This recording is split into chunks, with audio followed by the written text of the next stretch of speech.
Hi. There's several times I've been asked about how I manage the finances of the farm and so forth, so I thought I'd make this video to walk people through what I do to track things. This spreadsheet will be available at the bottom of the video through a link if you want to grab it yourself and obviously make any changes or just utilize it. So I'll show you the base spreadsheet to begin with, and then I'll walk through it being used and how I use it specifically on my farm in FSN. So the 5 tabs across the bottom are the main tabs.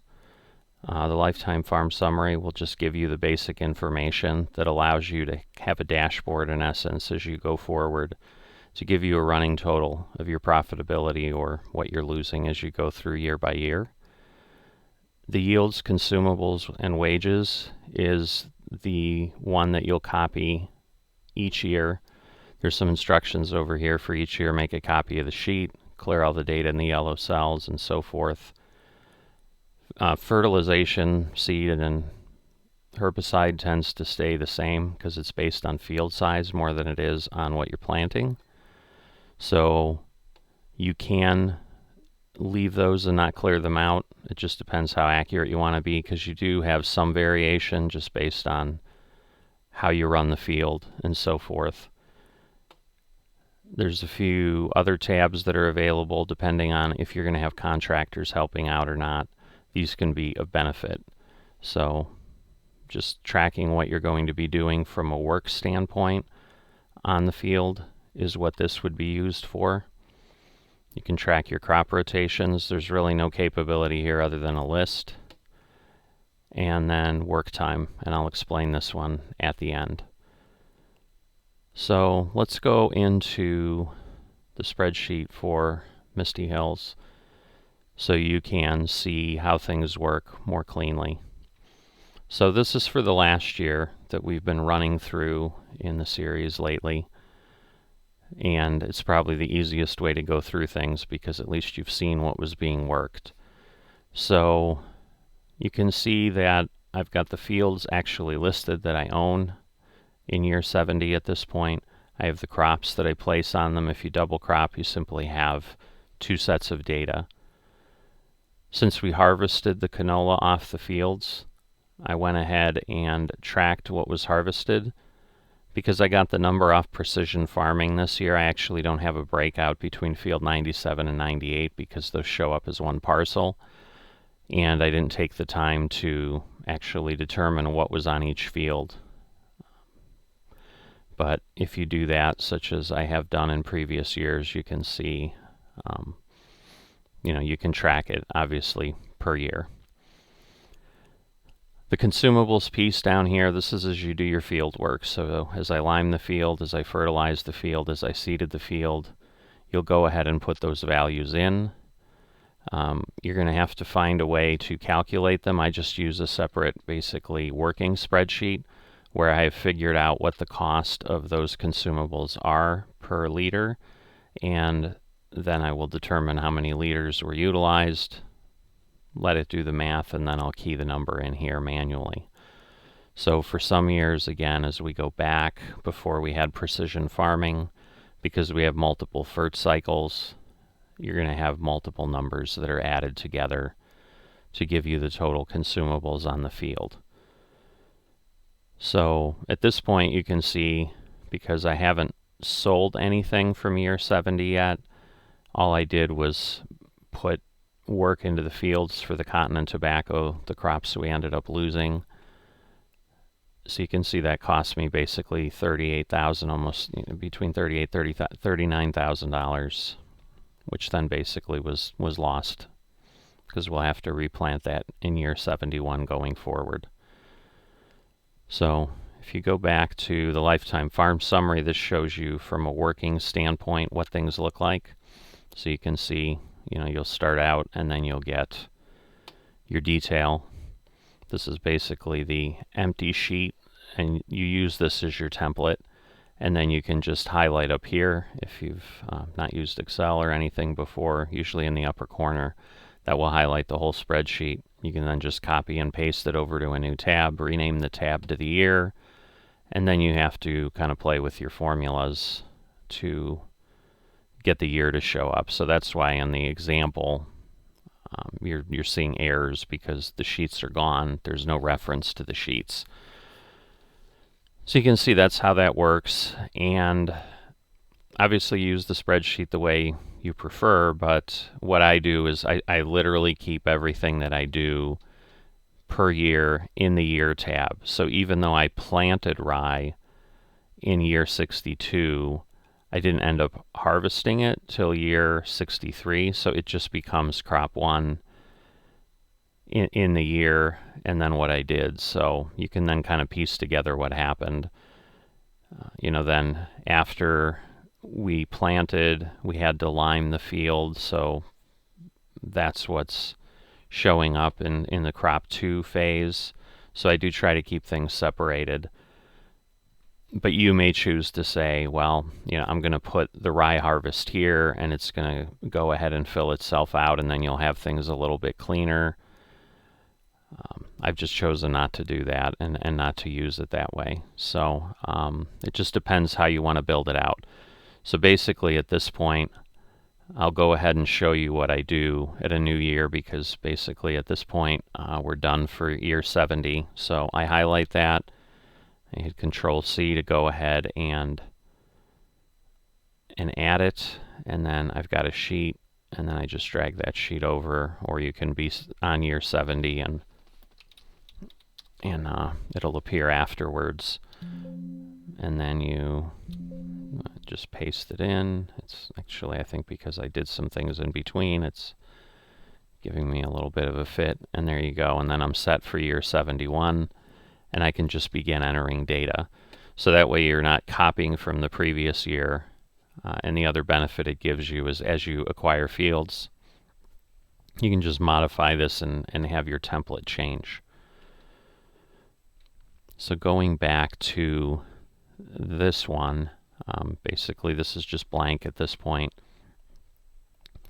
You've also got other pieces here. If you choose to have farmhands, you can track the costs here.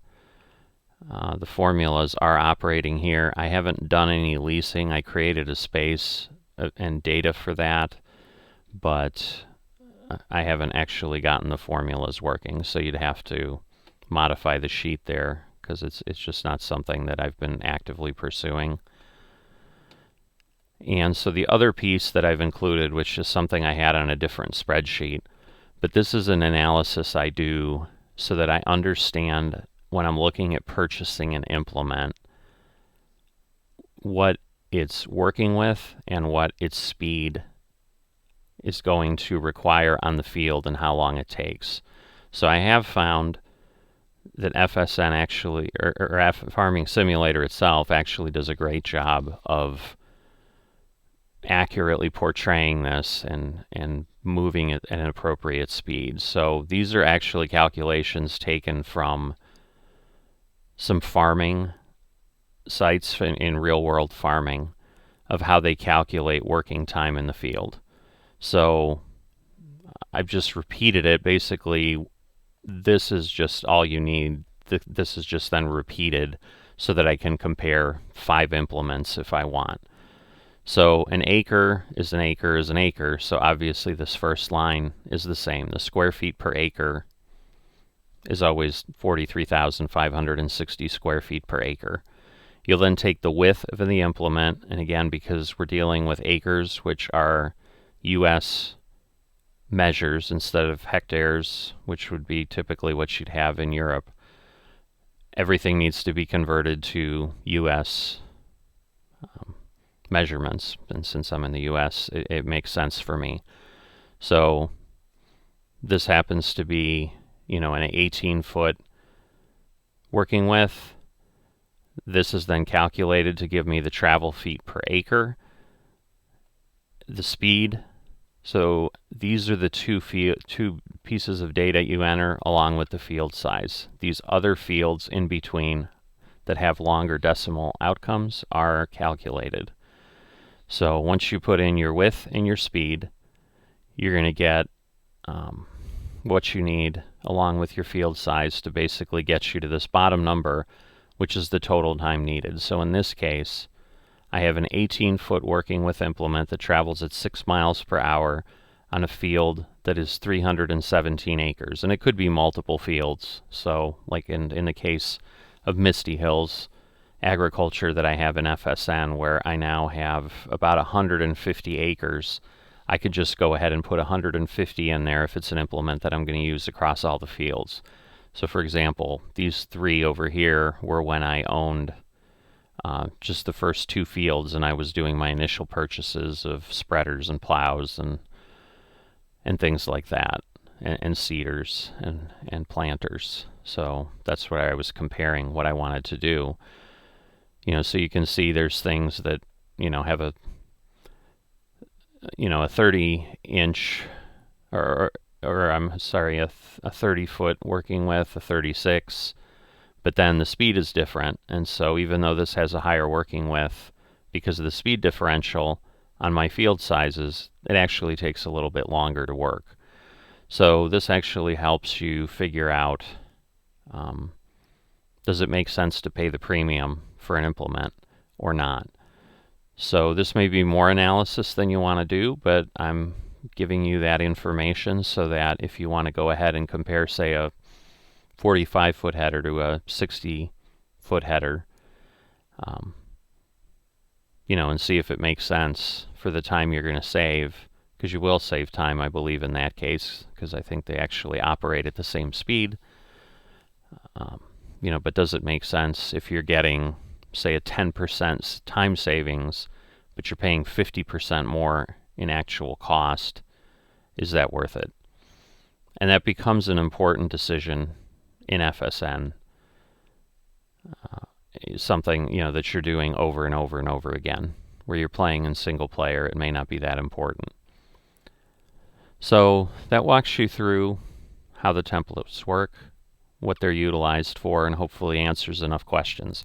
And again, while I'm presenting this in the context of FSN, because that's really where I use it, the spreadsheet would work in anything you're doing within Farming Simulator. Like, you could utilize it for your single player games if you want, but it's really only of value if you're doing things continually and cycling over and over. And so if you're playing a single player but you're not playing seasons and you don't have years, for example, you could just simply use a page every time you do some crops, or a page every time you do 2 crops. There's nothing magical about how many of these you have. And once again, if you are playing at a pace that lets you get 3 or 4 crops in a cycle, like if you're playing instead of 3-day seasons like we play on FSN, you're playing, I think 8 is the maximum you can do.